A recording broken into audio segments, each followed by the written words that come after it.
Picture this. You're 19 years old. One guy your age is winning grand slams and headlining the sport. Carlos Alcaraz. And you? Well, you're grinding through team bus rides, midterms, and early morning practices at an SEC school in front of a couple dozen fans. That was Ben Shelton not long ago, a kid in college while the rest of the world was chasing ATP points. So here's the question. In a sport obsessed with teenage prodigies and early breakthroughs, is college tennis actually good? Is it a path to greatness or just a scenic detour on the road to nowhere? Well, what if I told you that college tennis might just be one of the most underrated, misunderstood, and valuable routes to the top of the sport today? What if we've all been sleeping on it? Now let's be honest. For a long time, if you said a player was going to college, it was basically code for they're not going pro. The idea was simple. If you're good enough to make it on tour, why waste time? Why delay the dream? Federer didn't go to college, neither did Nadal, and neither did Novak or Andy Murray. They all turned pro young, got thrown to the wolves, and fought their way up. College was seen more as a detour, a soft route, something you do if you're not quite cut out for the brutal world of pro tennis. It was for the late bloomers, the almosts, the guys who were good but not great. And to be fair, for decades that stigma wasn't completely off base. The college to tour pipeline was thin. Most top juniors skipped college altogether, and those who did go rarely made it past the challenger circuit. But the tides have turned. Quietly, steadily, and undeniably, the college to pro transition has become not just viable, but legit. Now let's talk numbers. Today, around 20 to 25 players in the ATP Top 500 came through the college system. But more strikingly, a growing number of them are in the top 100. And they're not just hanging around.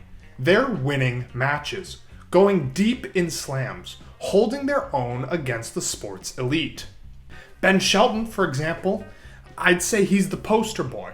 The son of a college coach, he stayed home, played 2 seasons at the University of Florida, and helped them win a national title. 1 year after turning pro, he was in the top 20. Reaching the US Open semifinals and traveling the world with a cannon for a serve and a fearless mindset.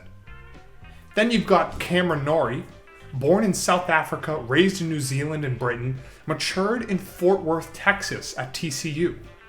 Texas Christian University turned him from a scrappy junior into one of the most consistent grinders on tour. He's won Indian Wells, reached a Wimbledon semifinal, and peaked at world number 8. And how about Francisco Cerundolo? You wouldn't expect an Argentinian clay courter to take the college route, but that's exactly what he did. Playing at the University of South Carolina. Today, he's been top 20 and one of the best clay players in the world. And then there's Nuno Borges of Portugal, Mississippi State product, quiet, efficient, and rising. Recently broken to the top 50. Add to that guys like Brandon Nakashima, who went to Virginia, Yana Kampfman, USC, Marcus Giron, UCLA, Emilio Gomez, USC, Dominic Kopfor, Tulane, and it becomes clear, this isn't an anomaly, it's a trend. These aren't guys who just passed through college. They developed there. They used it to sharpen their game, mature mentally, and avoid the burnout that comes with chasing ITFs at 17. So why is this happening now? Why is college tennis finally delivering pro-level talent? Well, first, the environment has improved.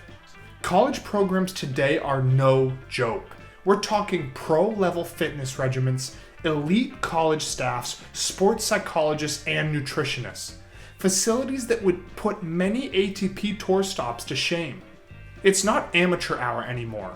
It's high performance training wrapped inside a team. Second, The timing of peak performance has shifted. The average age of ATP Top 100 players has risen significantly over the past decade. Players are peaking later, around 26 or 27, not 20. That gives guys more time to mature before they need to peak. Third, obviously, it's financially smarter.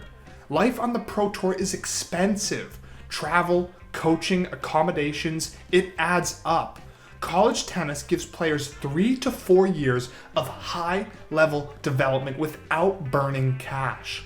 For families that can't afford $100,000 a year to chase points, this is worth as good as gold. Fourth, the pressure is different. In college, you play for something bigger than yourself. The team, the school. That kind of pressure builds a different kind of competitor. One who's been in tight matches, clutch moments, and team dogfights. If you're vibing with this breakdown, do me a favor. Smash that like button so more tennis fans can find it. And if you want more razor-sharp takes, underrated stories, and deep dives like this one, subscribe to Hot Take Tennis and turn on those notifications. We've got plenty more coming, and you won't want to miss it. And finally, it buys time. For players who need to grow physically, mentally, emotionally, college is a gift. You get to lose, learn, adjust, without the pressure of rankings or sponsors breathing down your neck. Now, let's be real. College tennis isn't perfect. The format is weird, no ad scoring, doubles first, team environments. It's exciting, but it doesn't exactly mirror tour tennis. The level of play is also uneven. The top of D1, your SEC, Pac-12, or Big Ten schools can absolutely match tour level intensity. But drop below that and I'd say the gap widens fast. And then there's the time factor.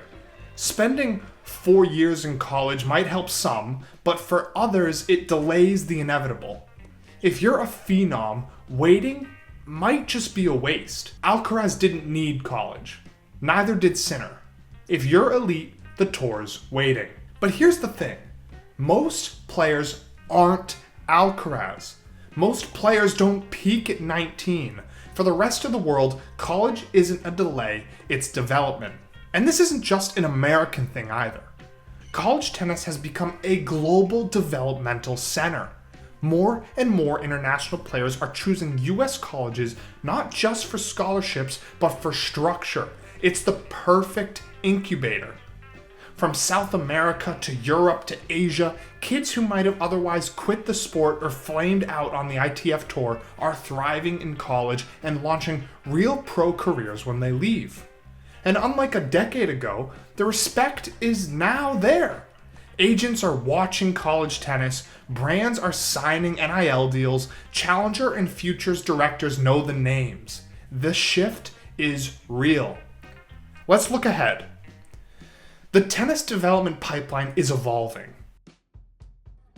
With prize money stagnating at lower levels and federation budgets tightening, college might not just be a good alternative, it might become the main path. NIL deals have changed everything. Now players can earn while still in school, cutting the financial risk even more. A top college player today can build a brand, get experience, and have money in their pocket before they ever play a challenger. And UTR? It's made college recruiting more transparent than ever. Coaches are finding gems from all corners of the globe, and players are seeing college as a global stepping stone. So let's circle back.